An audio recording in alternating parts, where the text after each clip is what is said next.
The security footage from Westbridge Academy's Martin Luther King Jr. auditorium would later become Exhibit A in a federal hate crime investigation, showing exactly what happened when Vice Principal Richard Coleman and three-star athletes cornered 16-year-old Amara Washington behind the stage, curtains at 2:43 p.m. on a Tuesday that changed everything.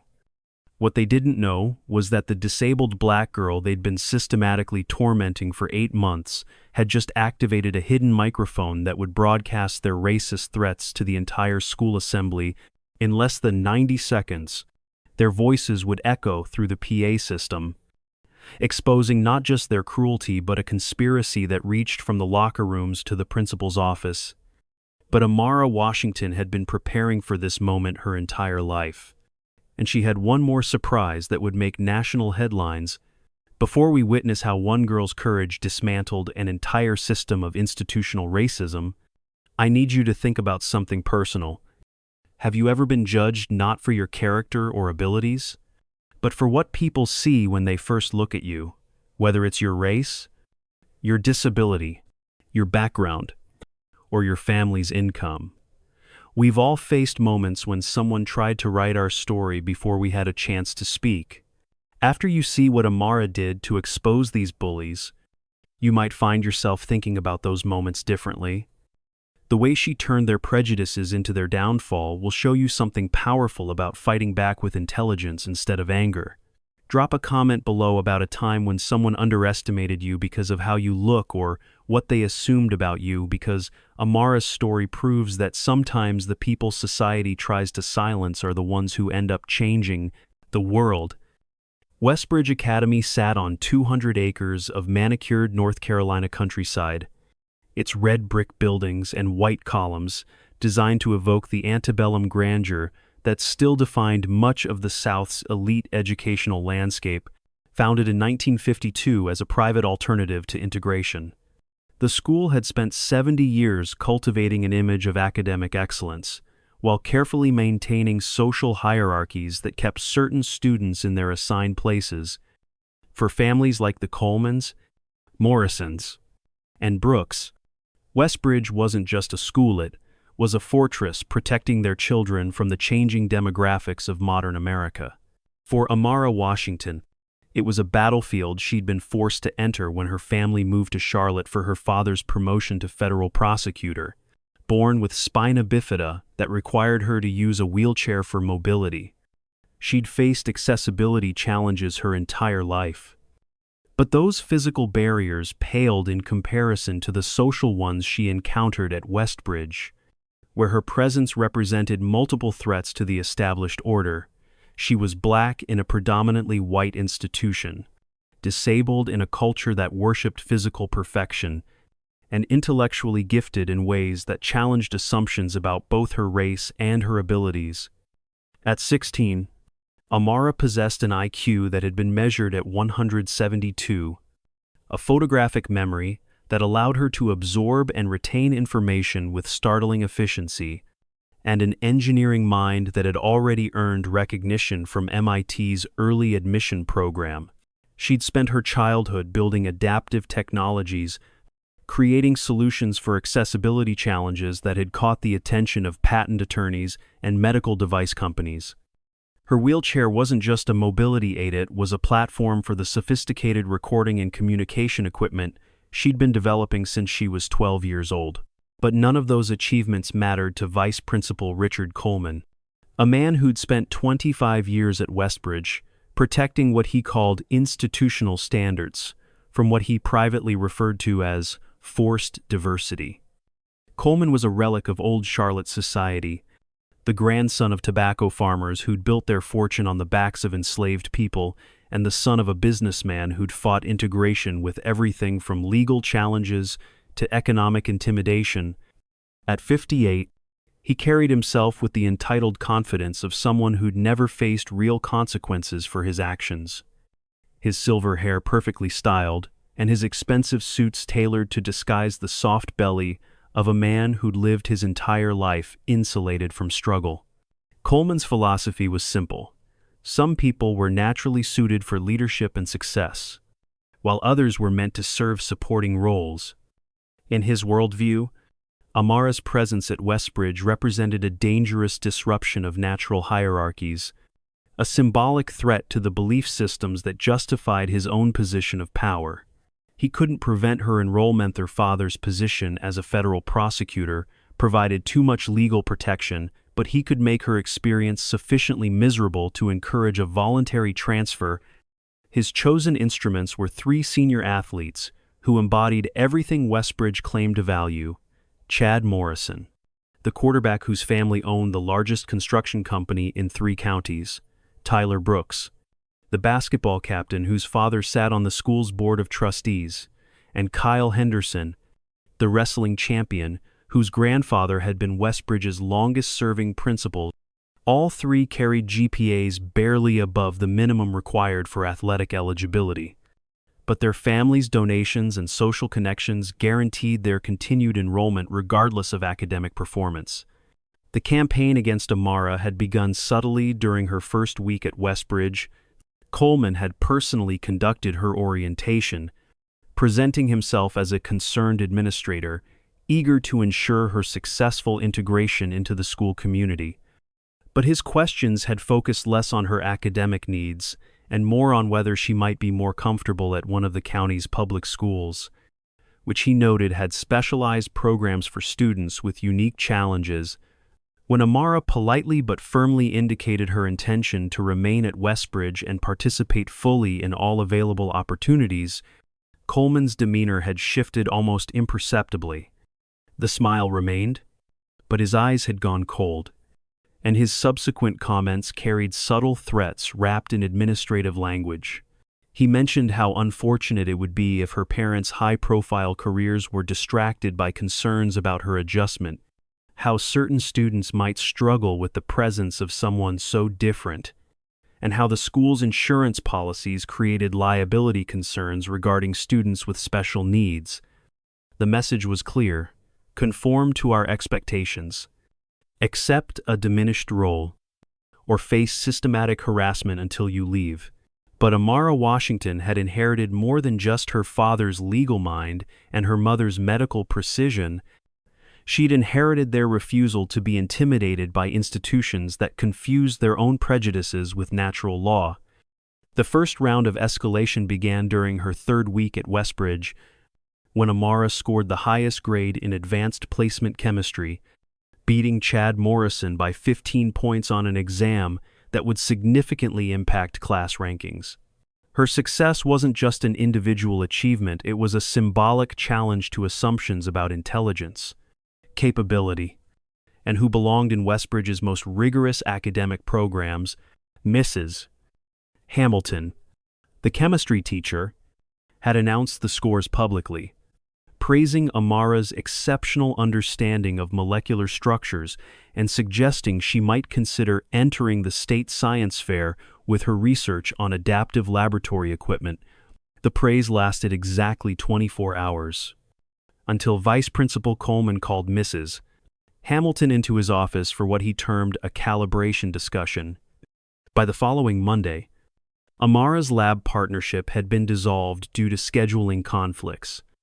Her assigned workspace had been moved to a corner table that required navigating around equipment storage, and her requests for reasonable accommodations were met with bureaucratic delays and suggestions that perhaps the course was too challenging for someone managing multiple difficulties. But the real harassment began in the spaces between classes, in moments when adult supervision was minimal and plausible deniability was maximum. Chad Morrison and his crew had perfected the art of casual cruelty, developing techniques that left no marks but cut deep. They would position themselves to block accessible pathways, forcing Amara to take longer routes that made her late for classes. They would stage conversations within her hearing range about diversity hires and sympathy admissions, always careful to avoid direct confrontation that might trigger disciplinary action. The psychological pressure was relentless but subtle. Her accessible parking space would be accidentally blocked by maintenance vehicles during the exact times she needed access. The elevator to the 2nd floor would develop mechanical issues precisely during her schedule, forcing her to use a longer route through the basement. Her adaptive equipment would be borrowed for cleaning or inspection, leaving her without necessary tools during crucial class periods. Amara documented everything with the hidden recording devices she'd built into her wheelchair and backpack. She photographed blocked pathways, recorded discriminatory comments, and cataloged each incident with timestamps and witness information. But she knew that evidence alone wouldn't be sufficient to challenge an institution that had spent decades perfecting the art of plausible deniability. The second round of escalation came after Amara published an article in the school newspaper about accessibility barriers in education. Drawing on her personal experiences to advocate for universal design principles that would benefit all students, the piece was well-researched, carefully written, and diplomatically phrased to avoid direct criticism of Westbridge's policies, but its very existence represented an unacceptable challenge to Coleman's authority and the school's carefully maintained image. Coleman's response was swift and comprehensive. He called Amara's parents for a concern meeting, expressing worry about her adjustment difficulties and suggesting that her negative focus on accessibility issues might indicate underlying emotional problems. He recommended evaluation by the school psychologist and raised questions about whether her current medication for spina bifida might be affecting her judgment and perception. Meanwhile, Chad Morrison and his friends escalated their harassment campaign. They created anonymous social media accounts to spread rumors about Amara's family, suggesting that her father's position as a federal prosecutor was the result of affirmative action politics rather than merit. They posted memes about wheelchair princesses and diversity tokens, always careful to avoid direct attribution, while ensuring the content reached Westbridge's social networks. The psychological warfare expanded to include her academic work. Her research papers would be returned with harsh criticism about inappropriate focus on personal grievances, despite meeting all assignment requirements. Her participation in class discussions would be dismissed as victim mentality or playing the race card by students who'd clearly been coached in these responses. Teachers who'd initially been supportive grew distant and professional, their enthusiasm dampened by pressure from administration. But the most insidious aspect of the campaign was its effect on other students. The message spread that association with Amara carried social and academic risks, that defending her or even appearing sympathetic might result in similar treatment. The few friends she'd begun to make found excuses to distance themselves, and classroom dynamics shifted to exclude her from group projects and study sessions. Amara felt the isolation acutely, but she also recognized it as a tactical error by her opponents. Their campaign to make her invisible had actually made her more observant, given her opportunities to document their coordination and identify the institutional support that made their harassment possible. Every cruel comment was recorded. Every discriminatory policy was photographed. Every instance of retaliation was cataloged in her growing evidence file. The third round of escalation began when Amara's father announced his involvement in a federal investigation into educational discrimination practices across several North Carolina school districts. The investigation had nothing to do with Westbridge specifically, but Coleman interpreted it as a direct threat to his authority and the school's autonomy. His response would prove to be the miscalculation that brought down his entire system. Coleman called an emergency meeting with Chad, Tyler, and Kyle, gathering them in his office after hours when the building was mostly empty. Unknown to them, Amara had been working late in the computer lab, completing a robotics project that required access to specialized software. Her route to the parking lot took her past the administrative offices, and her wheelchair's enhanced audio sensors picked up voices from Coleman's supposedly private meeting. "The situation with the Washington girl has become untenable," Coleman was saying, his voice carrying clearly through the thin office walls. "Her presence here is disrupting the natural order of things, encouraging other students to question legitimate authority. We need to address this problem before it spreads." Tyler Brooks's voice was eager and cruel. "What do you want us to do?" "Sir? We've been keeping it subtle, like you said." but maybe it's time to be more direct. Nothing that can be traced back to me or this office, Coleman replied carefully, but sometimes students face difficulties that make them realize they'd be happier elsewhere. Accidents happen. Equipment malfunctions. Social situations become unbearable. You understand? Kyle Henderson's voice carried a note of excitement. There's a school assembly next Tuesday for the Martin Luther King Day presentation.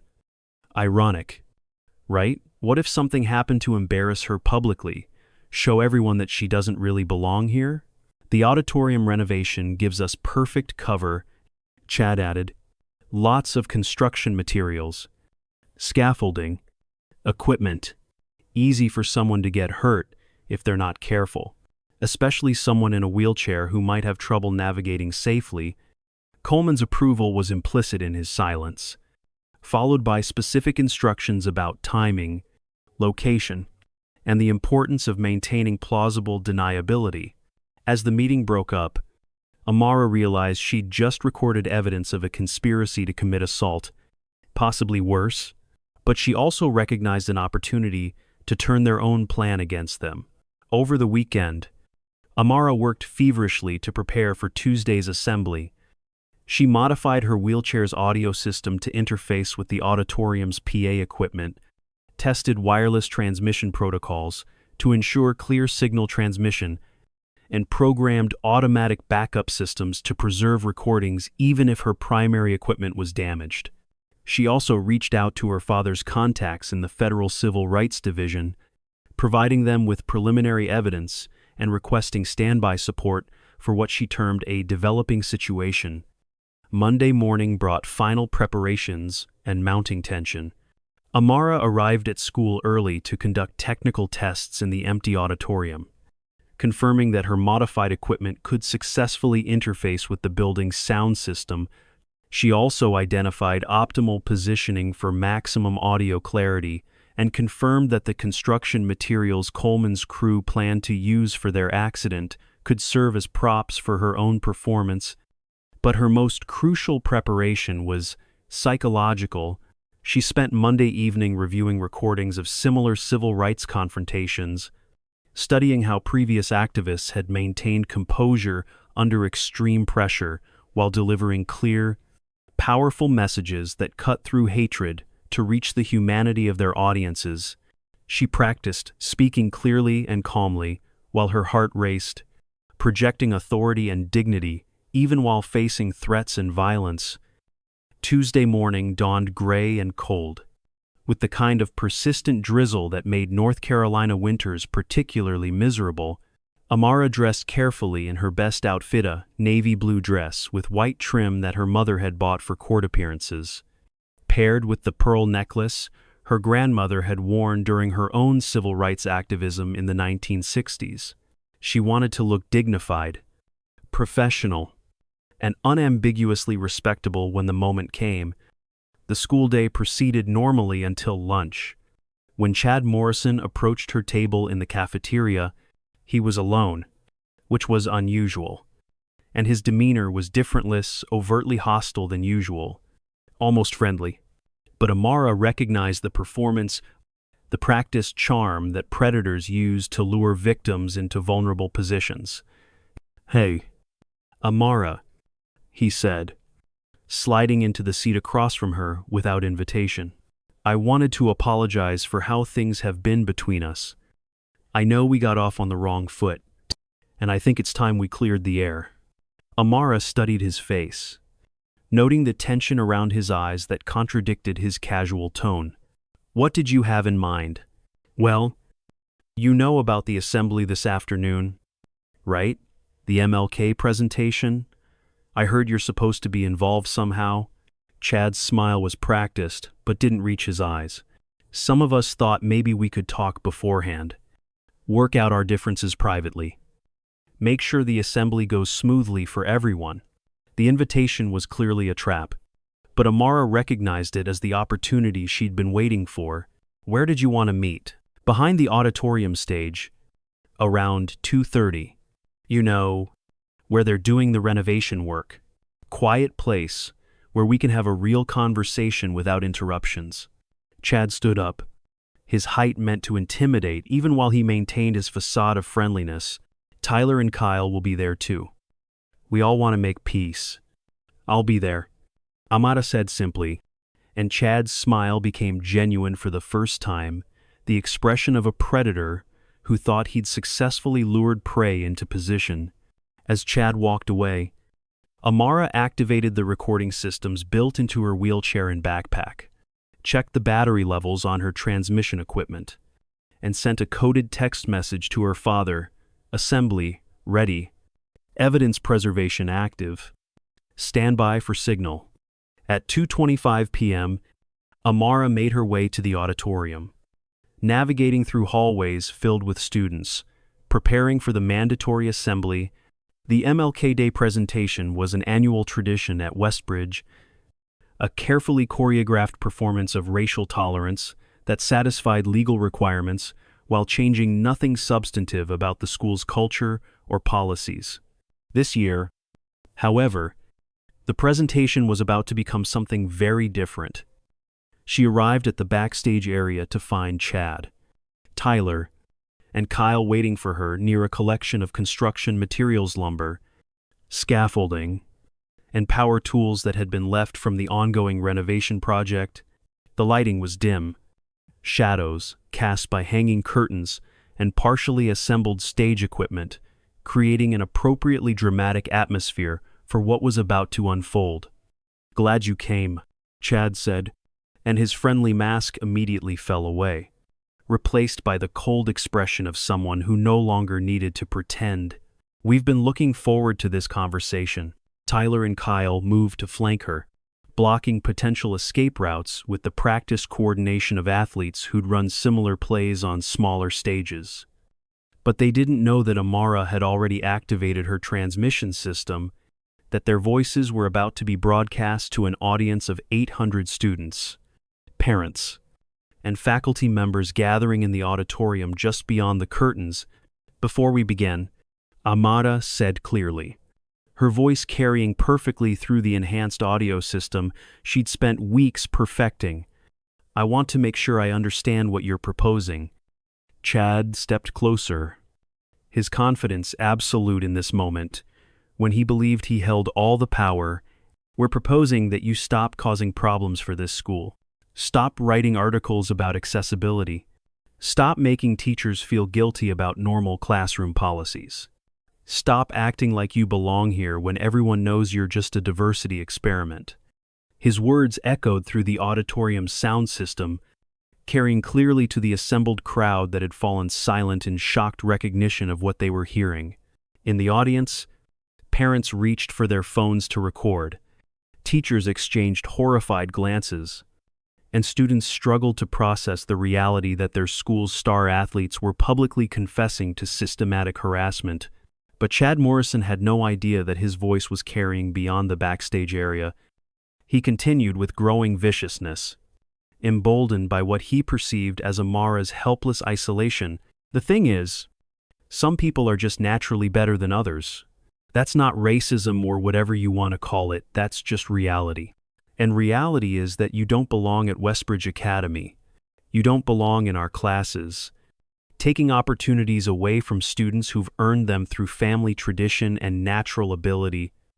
Tyler Brooks stepped forward, his voice carrying the cruel excitement of someone about to inflict long-anticipated violence. "Your daddy's federal prosecutor job won't help you when you've had an accident, when your wheelchair malfunctions and you get hurt because you were somewhere you shouldn't have been, doing something you shouldn't have been doing." Kyle Henderson's contribution was even more direct. "Accidents happen all the time during construction. Toolsfall, scaffolding collapses. People get seriously injured, especially people who are already—" He paused, searching for the word. "Fragile." Throughout the auditorium, the reaction was building from shock to outrage to demands for immediate action. In the audience, federal prosecutor David Washington sat with his wife, both of them recording everything while texting frantically to alert law enforcement colleagues. School board members stared at each other in horror, realizing that years of carefully maintained plausible deniability had just evaporated in real time. But the conversation backstage wasn't finished. The final participant was about to make his entrance, and his words would seal not just his own fate, but the fate of an institution that had protected predators for decades. Vice Principal Richard Coleman emerged from behind a stack of stage equipment, his presence confirming what Amara had suspected, that this wasn't just student harassment but institutional conspiracy. His voice carried the authority of 25 years at Westbridge Academy, 25 years of maintaining order through intimidation and violence. "Miss Washington," he said, his tone carrying the mock civility that had masked generations of cruelty, "I'm disappointed that our previous conversations haven't resulted in better decision-making on your part. Perhaps a more direct approach will help clarify your options." And with those words, broadcast live to an audience that now included not just the school community, but viewers streaming the audio online, Richard Coleman began the confession that would end his career and transform American education forever. "You see, Miss Washington," Coleman continued, his voice carrying the practiced authority of decades spent intimidating students into submission, "Westbridge Academy has maintained its excellence for 70 years by understanding certain fundamental truths about human nature. Some people are naturally suited for leadership, achievement, and success. Others—" He paused, gesturing dismissively at Amara's wheelchair. "Others serve important but different roles in society." His words echoed through the auditorium's sound system with crystal clarity, reaching 800 stunned listeners who were witnessing the systematic destruction of everything Westbridge claimed to represent. In the audience, gasps and murmurs rippled through the crowd as parents, students, and faculty members struggled to process what they were hearing from a school administrator they'd trusted with their children's education. "Your father's position may have forced us to accept your enrollment," Coleman continued, warming to his theme with the confidence of someone who believed himself untouchable. "But enrollment and belonging are two very different things. We've tried to help you understand this through gentle guidance. But apparently, more direct instruction is necessary." Chad Morrison stepped closer to Amara, emboldened by his administrator's presence and approval. "What Mr. Coleman is trying to explain is that some traditions are more important than individual feelings. Westbridge has always been a place where the right kind of people prepare for leadership roles in society. People like us, people who've earned their place through family history and natural ability," Tyler Brooks added, his voice carrying the casual cruelty of someone who'd never faced consequences for his actions. "Not people who got here through lawsuit, threats, and government pressure." Kyle Henderson's contribution was more directly threatening. "And when people don't understand their place naturally, sometimes they need help learning it. Physical help." Throughout the auditorium, the reaction was building from shock to outrage to demands for immediate intervention. Federal Prosecutor David Washington sat rigid in his seat, his jaw clenched as he listened to threats being made against his daughter, while simultaneously recording everything for what he knew would become a federal case. His wife, Dr. Keisha Washington, gripped his arm with one hand while texting emergency contacts with the other. School board members stared at each other in horror, realizing that their carefully maintained plausible deniability had just evaporated in real time. The president of the Parent Association pulled out her phone to call the police, while the head of the alumni board sat frozen, watching decades of institutional reputation crumble in minutes. But Amara Washington remained calm, her voice steady and clear as she responded to the threats surrounding her. "I want to make sure I understand what you're proposing. Mr. Coleman, are you saying that Westbridge Academy maintains its standards through intimidation and violence against students you consider undesirable?" Coleman's smile was cold as winter rain. "I'm saying that every successful institution requires discipline, Miss Washington. Sometimes that discipline is academic, sometimes it's social, and sometimes He nodded to the three athletes surrounding her. It takes more direct forms.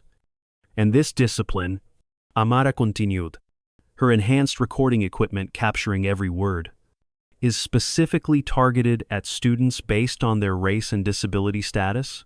It's targeted at students who disrupt the natural order, Coleman replied, his mask of administrative civility finally falling away completely.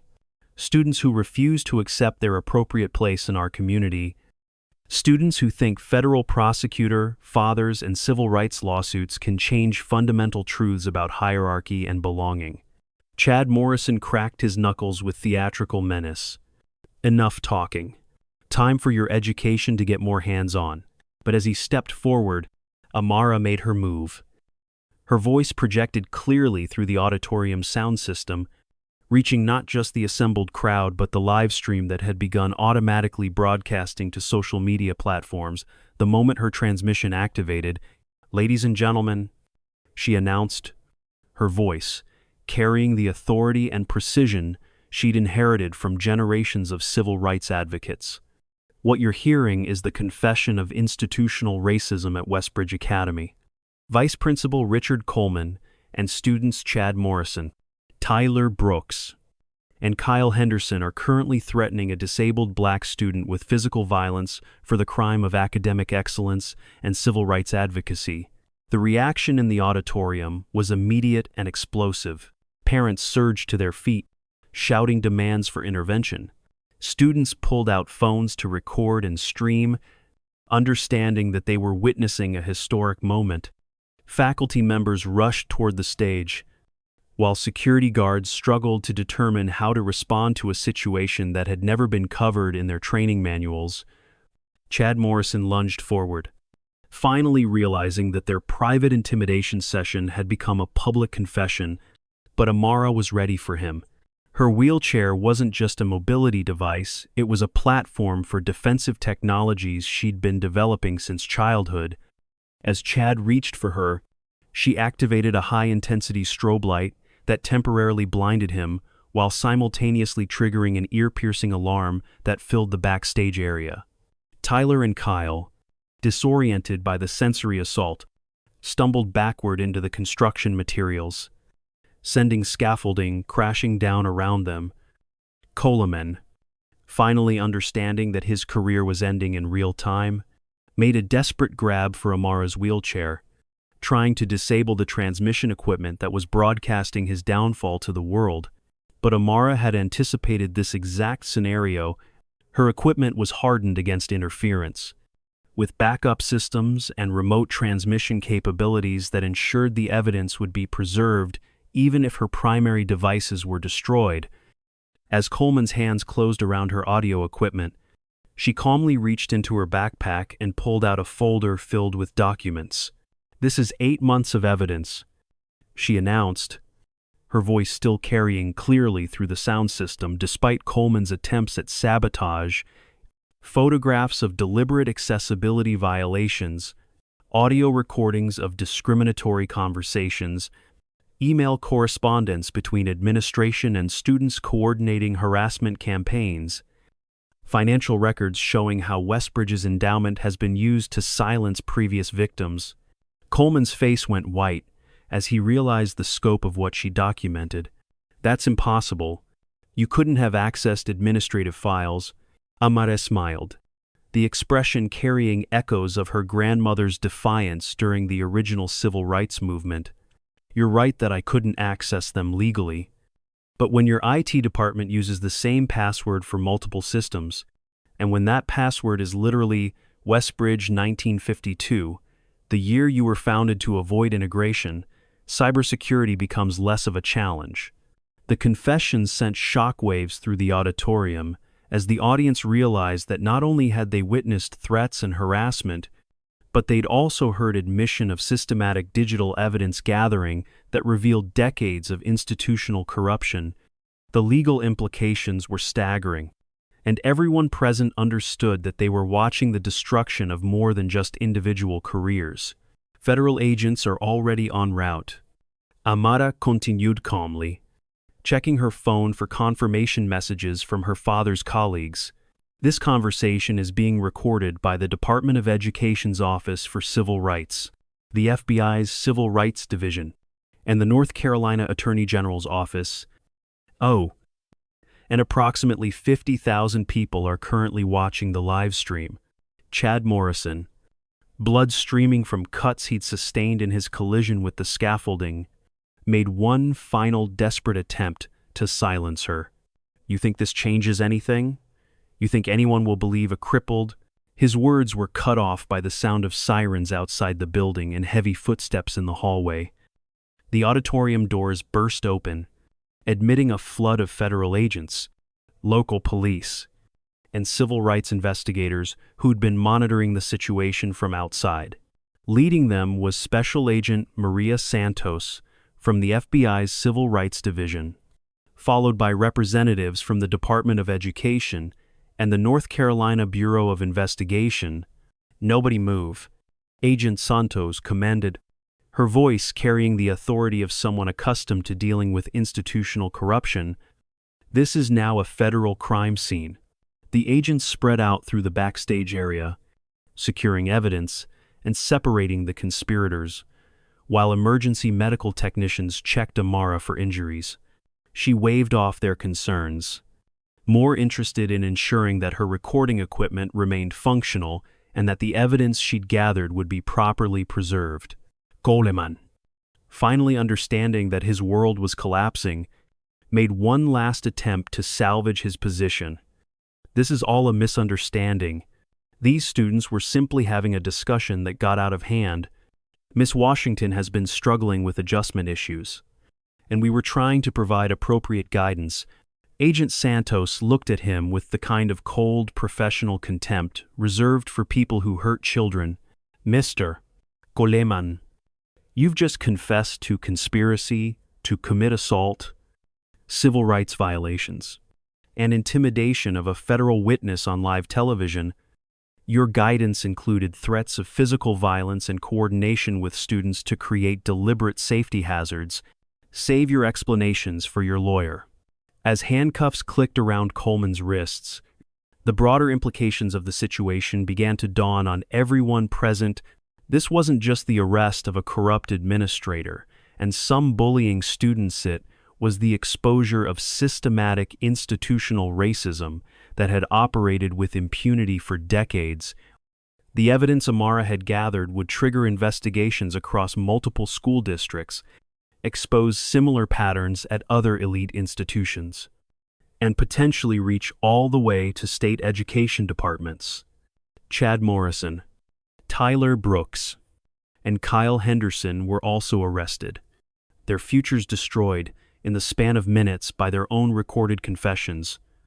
College scholarships evaporated, family reputations crumbled, and the social status they'd used to justify their cruelty transformed into national shame as videos of their arrest spread across social media platforms. But the immediate consequences were just the beginning. Within hours, the story had exploded across national news networks, with major outlets picking up the live stream footage and expert commentators analyzing the legal and social implications. Justice for Amara began trending on Twitter, while civil rights organizations rallied around her case as a defining moment in the ongoing fight for educational equity. The Westbridge Academy Board of Trustees called an emergency meeting for that evening, but by the time they convened, federal investigators had seized administrative records, frozen financial accounts, and placed the school under direct federal oversight.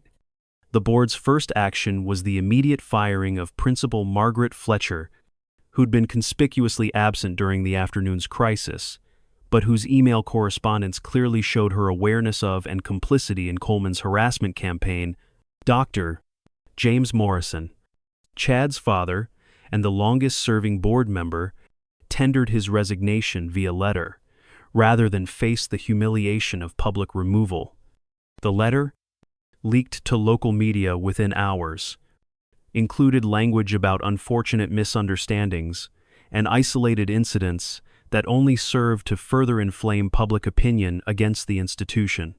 Local news crews surrounded the school within hours, conducting interviews with parents, students, and community members who were struggling to process what they'd witnessed.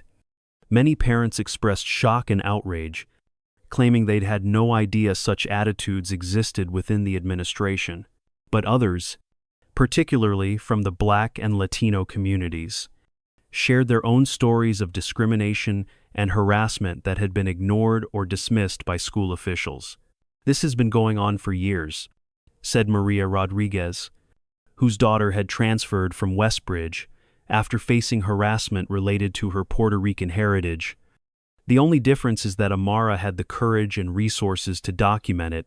How many other students suffered in silence because they didn't have a federal prosecutor for a father?" The financial implications became clear within days as major donors began withdrawing support and threatening lawsuits to recover previous contributions that had been obtained under false pretenses. The Morrison Family Construction Company, which had built several school buildings, faced a federal investigation into whether their contracts had been awarded as payment for their son's protection from consequences. The Brooks family's charitable foundation, which had funded the school's diversity initiatives, became the subject of scrutiny regarding whether their donations had been deliberately ineffective by design. But perhaps the most devastating consequence was the revelation of how many previous victims had been silenced through threats, bribes, and systematic intimidation. Federal investigators established a hotline for former students to report discrimination and harassment, and within a week, over 300 people had come forward with their own stories spanning 3 decades of institutional abuse. Sarah Chen, a 2019 graduate who transferred suddenly during her senior year, became the first to speak publicly about her experience. "They destroyed my college prospects and nearly destroyed my mental health," she told reporters. "I was told that Asian students were naturally good at math and science but lacking in leadership qualities. When I ran for student government and started advocating for academic integrity policies, they found ways to make my life miserable until I had no choice but to leave." Marcus Thompson, a Black student who'd graduated in 2017, described a pattern of harassment that included having his work scrutinized more heavily than white students, being excluded from advanced placement classes despite qualifying scores, and facing disciplinary action for aggressive behavior when he questioned obviously biased policies.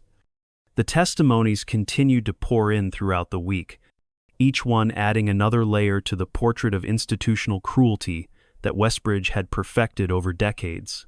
Jennifer Martinez, class of 2020, described how she'd been repeatedly told that Spanish-speaking families don't value education when she advocated for bilingual resources for her younger siblings. Her perfect attendance and straight-A record were dismissed as great inflation for diversity statistics. David Kim, who'd graduated just 2 years prior, revealed that despite scoring in the 99th percentile on standardized tests, he'd been steered away from leadership positions because Asian students were considered naturally followers, not leaders. When he'd protested, his college recommendation letters were sabotaged with subtle language, questioning his cultural fit for prestigious universities. Most heartbreaking was the testimony of Rebecca Turner, a white student whose younger brother had Down syndrome. When she'd advocated for better inclusion programs, she found herself socially ostracized and academically penalized. "They told me I was being disloyal to my own community," she sobbed during her recorded statement. "They said I was betraying the values that made Westbridge special." These stories revealed that the conspiracy wasn't just about maintaining racial hierarchies, it was about enforcing a rigid social order that punished anyone who challenged the status quo, regardless of their own background. Westbridge's corruption had metastasized into a system that turned students against each other, weaponizing social pressure to maintain administrative control and protect institutional power from any form of accountability or change. The stories painted a picture of systematic oppression that went far beyond individual prejudice, revealing an institutional culture that had weaponized education itself to maintain racial and social hierarchies. Federal investigators found evidence of grade manipulation, deliberate scheduling conflicts designed to exclude certain students from opportunities, and coordination between faculty members to ensure that scholarship and minority students faced maximum obstacles to success.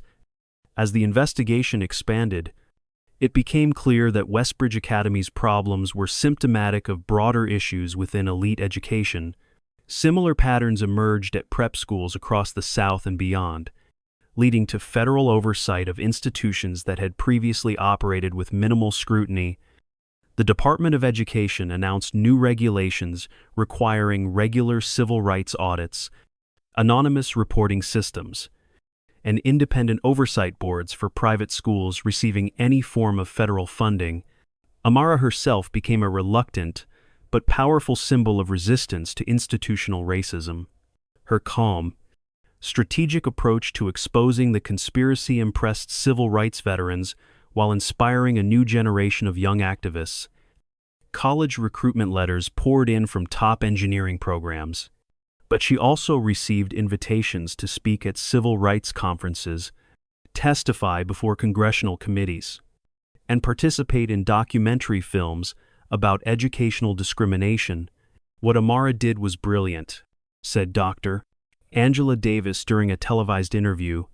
"She didn't just fight back, she used the system's own tools against itself. She gathered evidence, documented patterns, and exposed corruption in a way that made denial impossible. That's the kind of strategic thinking that transforms movements." The legal proceedings moved with unprecedented speed. Coleman pled guilty to federal civil rights violations and conspiracy charges, receiving a sentence of 8 years in federal prison, along with permanent disbarment from education.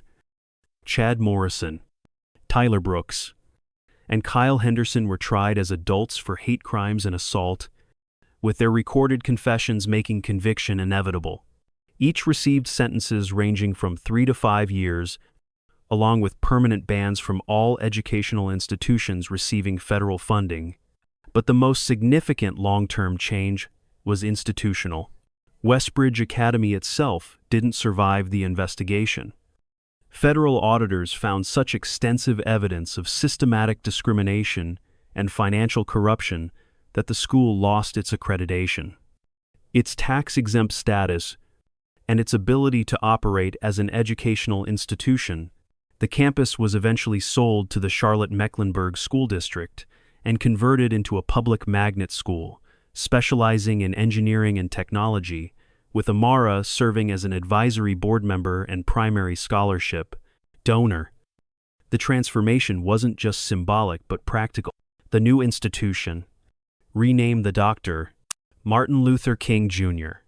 Academy for Science and Engineering, implemented comprehensive accessibility standards, recruited faculty specifically committed to inclusive education, and established programs designed to identify and nurture talent regardless of students' backgrounds or circumstances. Amara's role in the school's rebirth was more than ceremonial. Her engineering innovations, particularly in assistive technology and universal design, became the foundation for research programs that attracted faculty and students from around the world. The adaptive technologies she'd developed to document the harassment campaign evolved into commercial products that revolutionized accessibility in educational settings. What started as survival tools became solutions that help millions of people. She explained during her valedictorian speech at the new Academy's first graduation ceremony, "Sometimes the challenges we face aren't obstacles to overcome, but opportunities to innovate. The people who tried to silence me inadvertently gave me the loudest voice I could have asked for." The ripple effects continued to spread.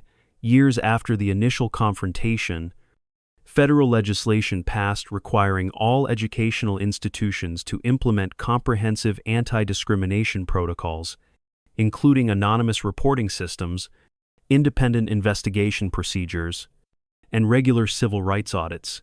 The Amara Washington Educational Equity Act became a model for similar legislation in other countries. establishing international standards for inclusive education. The technology sector took notice of Amara's innovations, leading to partnerships with major companies developing adaptive technologies for education and workplace environments. Her patents generated millions of dollars in revenue, which she channeled into scholarship funds for students from underrepresented backgrounds pursuing engineering and technology careers. But perhaps the most important long-term impact was cultural. Amara's story became a teaching tool in schools across the country, demonstrating how individuals could resist institutional oppression through strategic thinking, careful documentation, and courage in the face of intimidation. Civil rights organizations incorporated her methods into training programs, teaching activists how to gather evidence, build legal cases, and use technology to amplify their voices. She showed us that we don't have to accept injustice as inevitable, said Dr. Keisha Washington during a speech at the NAACP's annual convention. She proved that even the most entrenched systems of oppression can be dismantled when we combine courage with intelligence, strategy with determination. The annual Amara Washington Civil Rights Award became one of the most prestigious honors in education, recognizing students, teachers, and activists who demonstrated exceptional courage in fighting discrimination and promoting equity. Recipients included young people who'd exposed harassment at their own schools, teachers who'd challenged discriminatory policies despite professional risks, and administrators who'd implemented innovative programs to support marginalized students. On the 10th anniversary of the Westbridge confrontation, Amara returned to speak at the Dr. Martin Luther King Jr. Academy's graduation ceremony. Now Dr. Amara Washington.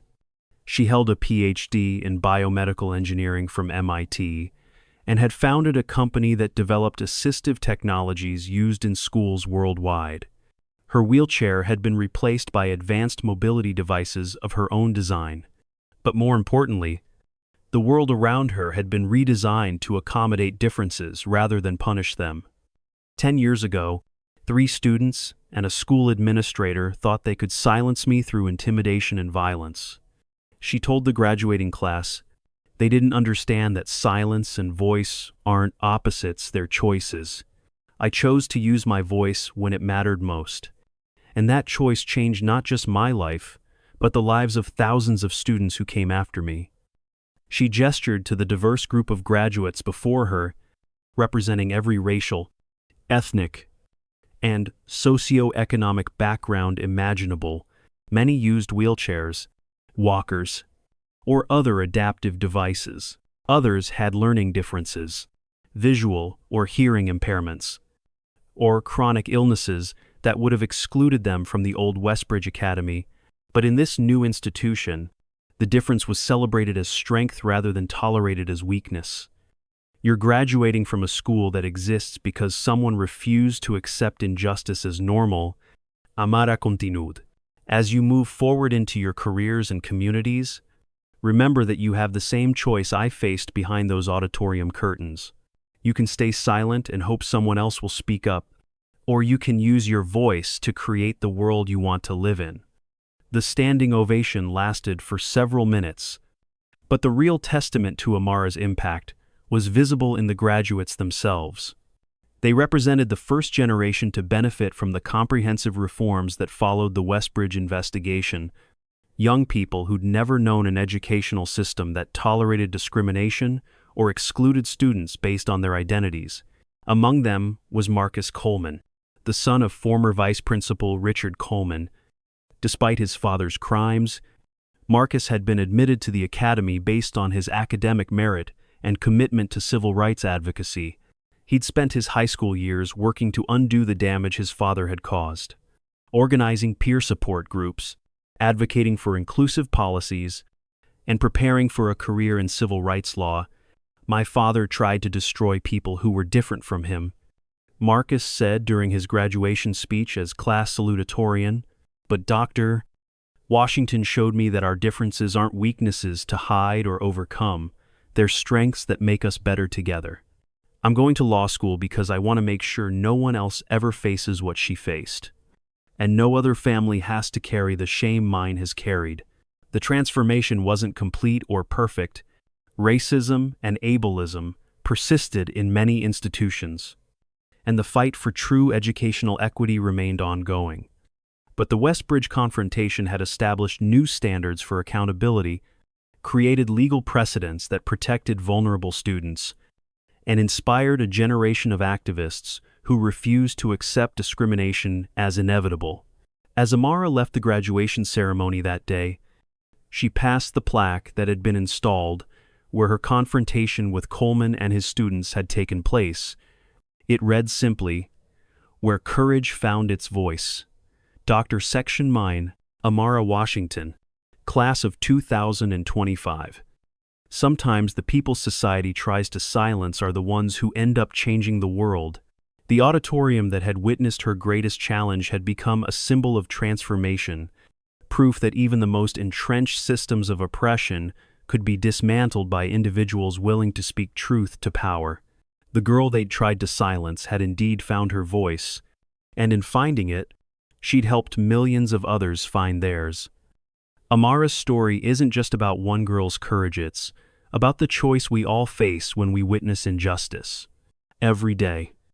In schools, workplaces, and communities across America, people are being judged, excluded, and silenced because of who they are rather than what they contribute. But here's what Amara proved. The systems that seem most powerful are often the most fragile when exposed to truth and accountability. One person with courage, preparation, and the right allies can topple institutions that have operated with impunity for decades. So I want to know, what injustice have you witnessed that others choose to ignore? What would you do if you found yourself behind those curtains, facing down a system designed to break you? Share your thoughts in the comments below. Hit that subscribe button for more stories of ordinary people creating extraordinary change. And remember, sometimes the most important conversations happen when someone finally decides the whole world needs to listen.